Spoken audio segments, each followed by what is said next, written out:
All right, so chapter one, can you get an MIT education without going to MIT?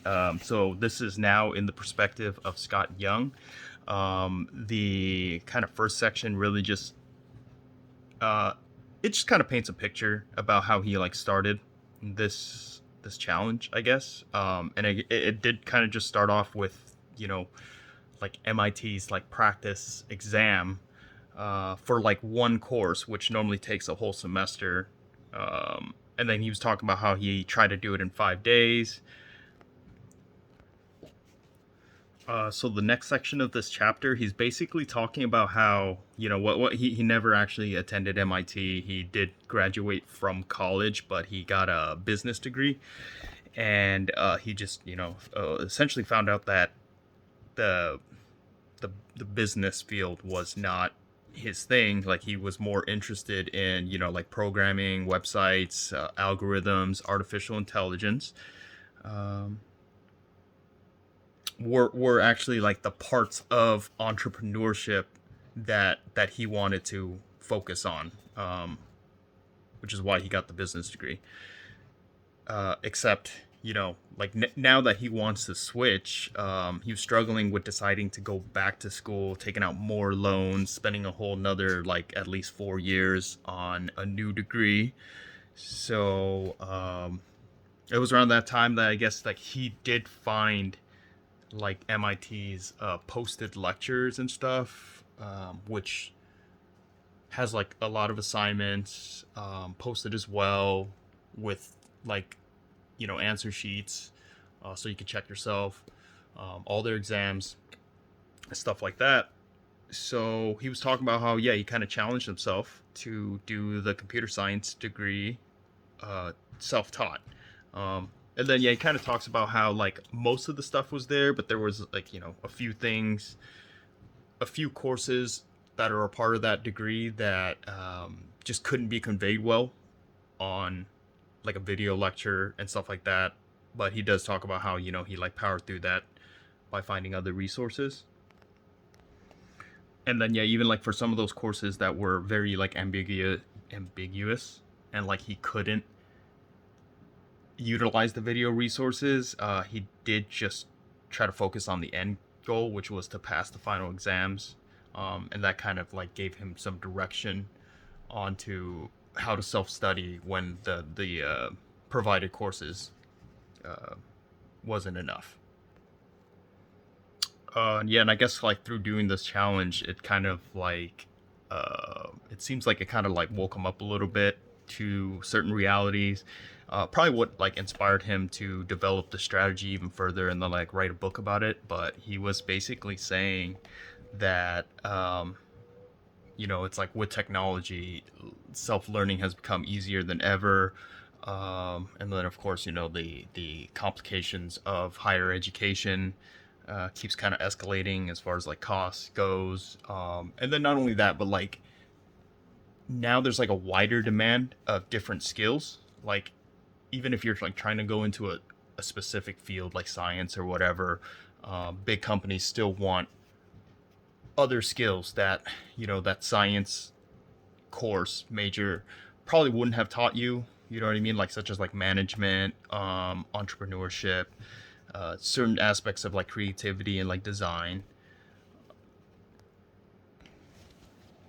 So the next section of this chapter kind of like it backtracks a little bit, right? Like talks about what first inspired him to do like these ultra learning challenges, even like before the MIT stuff, right? So he was talking about how when he was still in college, he was a foreign exchange student in France, and like he kind of made it his goal to try to learn French pretty well within 1 year. But when the year had passed, he found that he was kind of basically like slacking. Um, and he complained about it to like a friend back home, and this friend introduced him to this guy named Benny Lewis, right? And I guess this Benny Lewis man was able to like learn foreign languages within like 3 months to a usable level. So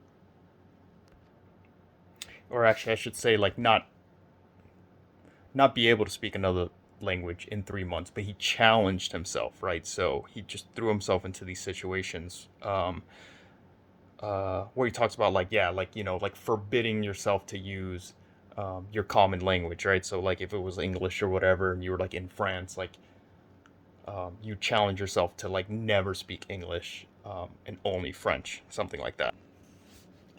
So yeah, in this he was also contrasting him to Lewis, and their approach to like learning a new language. Like he was, uh, Scott Young. He was talking about how his approach was like a lot more timid, and it would just be like trying to speak French but still being embarrassed because of his insufficient vocabulary, while Lewis is fearless and just dives straight into trying to have a conversation in French with like a native speaker.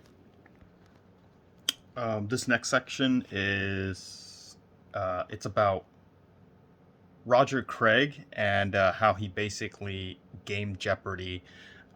In this section, I kind of like had a hard time seeing how a lot of the strategies relate to the book, but I think maybe it's just giving us an introduction on effective like knowledge acquisition, and it might go deeper into the book later.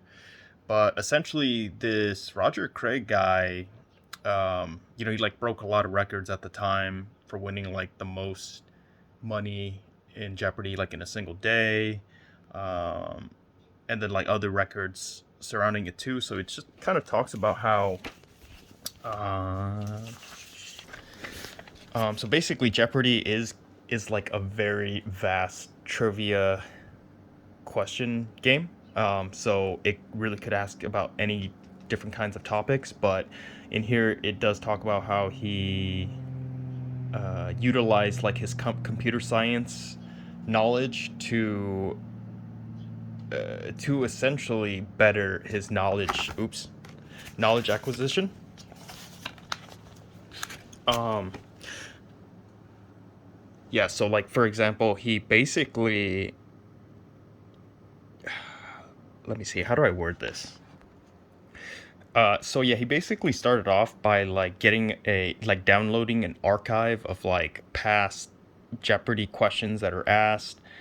He even like used computer science like data sorting and stuff to, well, kind of like make like a weird circle graph, or a graph with circles on it. Bigger circles being, um, like the knowledge that he has answered well. And then even on top of that, it talks about how he used like Steve Wozniak's. Sorry, it's not Steve Wozniak. It's actually Piotr Wozniak. Uh,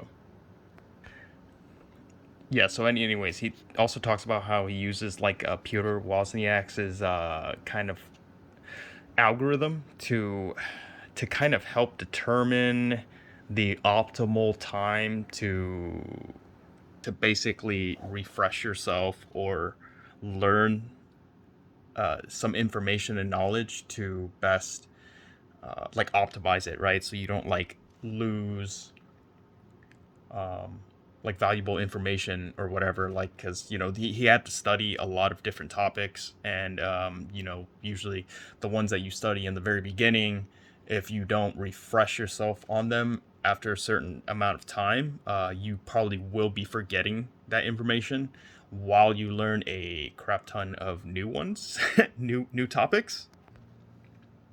Yeah, that's kind of like the gist of that section. Like I said, it was very unclear at first of what the relevance of what he was talking about and why he brought up Roger Craig, but I do see it now. It probably does introduce us to like better ways of knowledge acquisition and retention. Um, but that is the end of that section. The next section I really liked. It talks about Eric Barome. If you've ever played the game Stardew Valley, um, that's the guy that created it. It was literally he did everything himself. And in this section, it kind of talks about all the different things that he had to teach himself in, from like music composition, obviously, video game programming, logic, and all that, but also music composition, and also like visual art, right? I guess he like really struggled with how to do pixel art, but he did, teach himself that. Some other things would be like, story writing, right? Like, so yeah, I don't even know what major that would fall under, like English. I don't know, creative writing, if that is even a major. There is a part of this section too that kind of, I don't know, it kind of resonates with me a lot. But he was talking about how Barome, uh, he decided to work and learn all these things on his own, because he had a very specific vision for his project. Um, and it says here, I like to have complete control over my own visions. He explained, saying that it might have been impossible to find people who were on the same page. Um, yeah, I guess that kind of like resonates with me, but it is like a habit that I'm personally trying to break away from, because yeah, it's like really hard to build shit by yourself, I guess, or at least like some of the shit that I want to work on. And then in the section, it also talks about how like Barome even had to do his own types of like critique and feedback on his own work. Talks about how he would compare some of his work to other arts that he really appreciated and enjoyed, and that he took a very scientific approach to analyzing his own work, asking himself questions like, why do I like this, or why don't I like this? Um, and then, even when looking at other artists' work. It also talks about how like when he hits roadblocks and such, he would find the skill, or like what was needed to get past that roadblock, and if it is a certain skill that he's lacking, like he would go self-educate himself. And another part in here that kind of again resonates with me, it talks about how, so the game took him 5 years to develop, which is a very long time, but I mean he did everything himself, right? So it did talk about how like in the 5 year development process, he would avoid like seeking employment as an actual computer scientist or a computer programmer. He just didn't want to get involved in something substantial that would take his focus away from his vision, his passion. But yeah, if you guys know Stardew Valley, you probably know it is a really really great game. And he was listed. He actually became a millionaire because of it. And he was listed under Forbes's 30 under 30, uh, as a Forbes star or whatever. So that's pretty cool. Um, and then the next section of this, still chapter one, he's talking about how, well, he goes back to his MIT challenge, um, and at first he like went at it like extremely intense, but then found out that he was kind of ahead of schedule, was able to scale it down a little bit. But that's not really the most important part of like this section, in my opinion. What I found really interesting was that at some point during the challenge or project, which I'm guessing he did kind of write about online or something, but one of his friends told Scott Young that he's basically Reddit famous, and like a lot of people were like kind of talking about his project, stuff like that. Some people would actually argue, um, I guess the practicality of it. It's like, yeah, it's like an amazing project, but they're all wondering, would he be able to get an actual job using the self-taught information compared to, like accreditations and stuff like that. Um, but others would chime in, like one from like, which claims to be the head of a research and development team, a software team, um, chimed in and said that they disagree, actually, because they purposely seek out people who are self-learners, or whatever you want to classify him as. Um, and then yeah, there were also, of course, a lot of people like that was questioning the legitimacy of what he's claiming that he's done with this project and stuff like that. Uh, he does talk about how like the attention that he was getting through Reddit actually led to some very interesting offers. Let me see. So there was an employee at Microsoft who wanted to actually get him in for a job interview.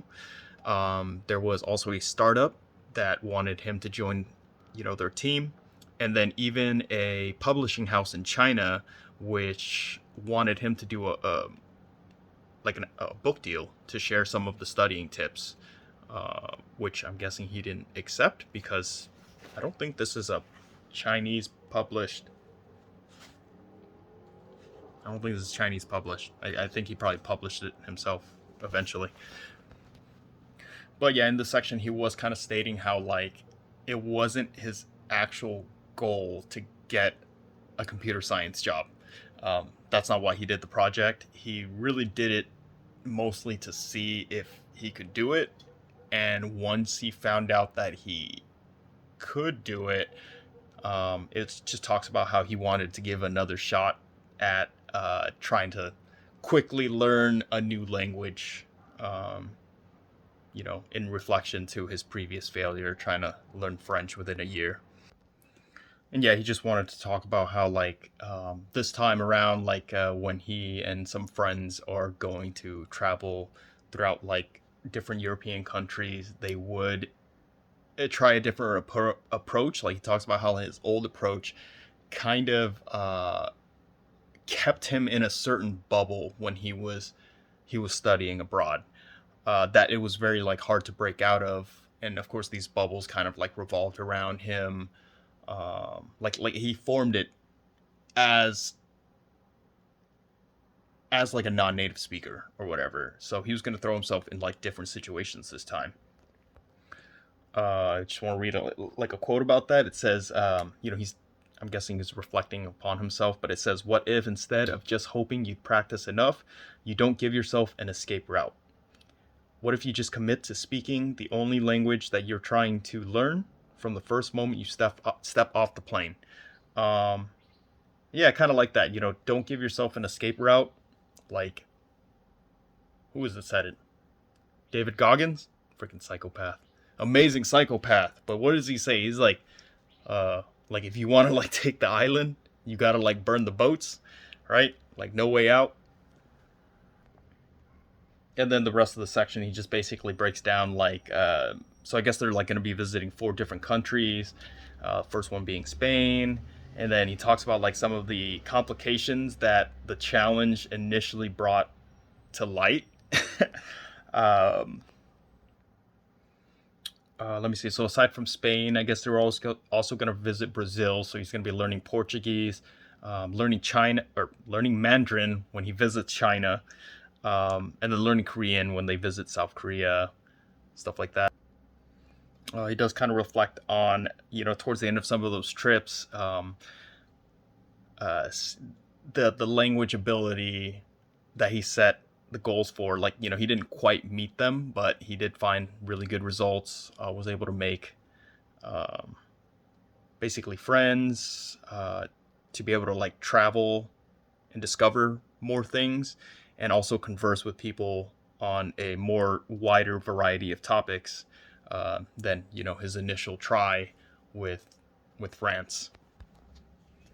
And then he was also talking about how like he did another 30-day challenge because I guess he always wanted to be able to like draw portraits and shit.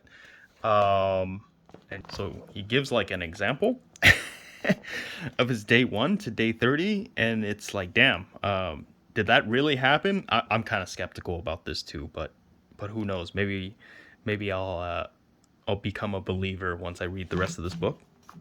In the very last section of this chapter, he's basically kind of just giving like homage or like credit to a lot of other ultra learners that he was either inspired by or just kind of like learned about, before he formalized the strategy of ultra learning.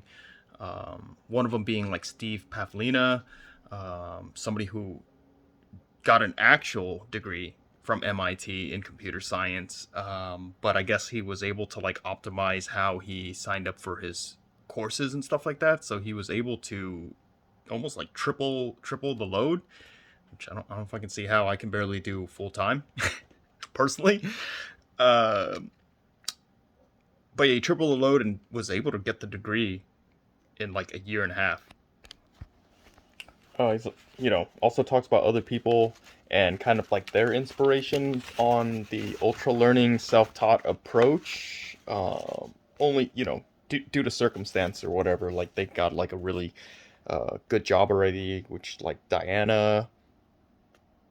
Oh my God, I cannot read her last name. Diana Juan Zik Juanzakari? Juanzakar? Hmm.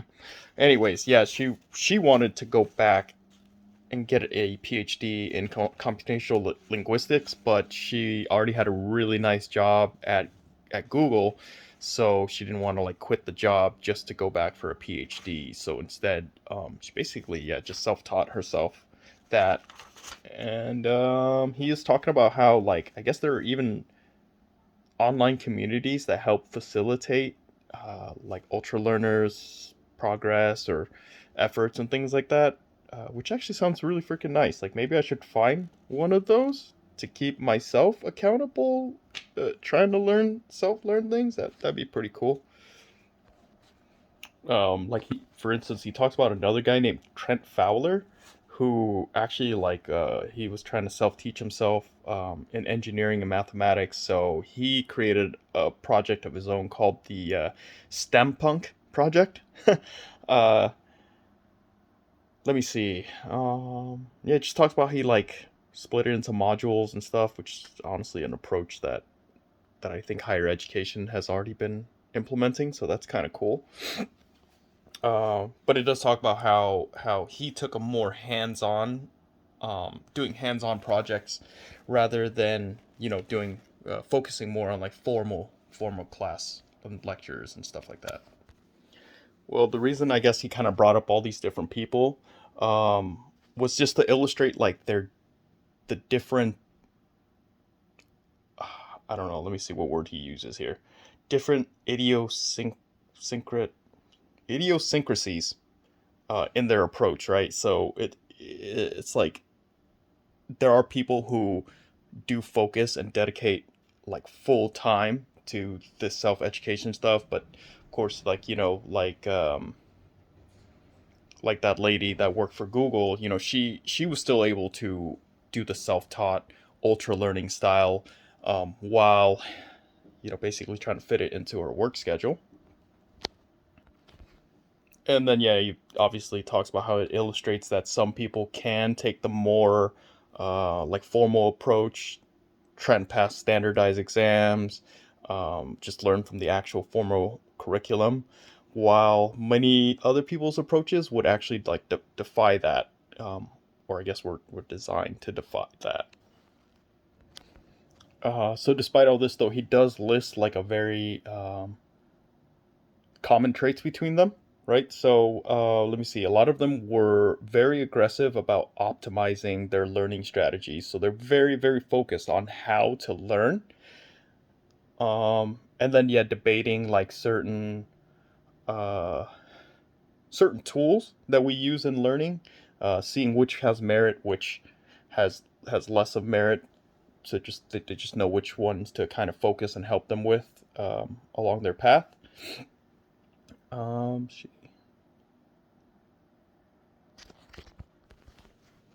And to end this chapter, Scott Young is basically talking about how like a lot of these ultra learners that he's listed, they are a very extreme group of people.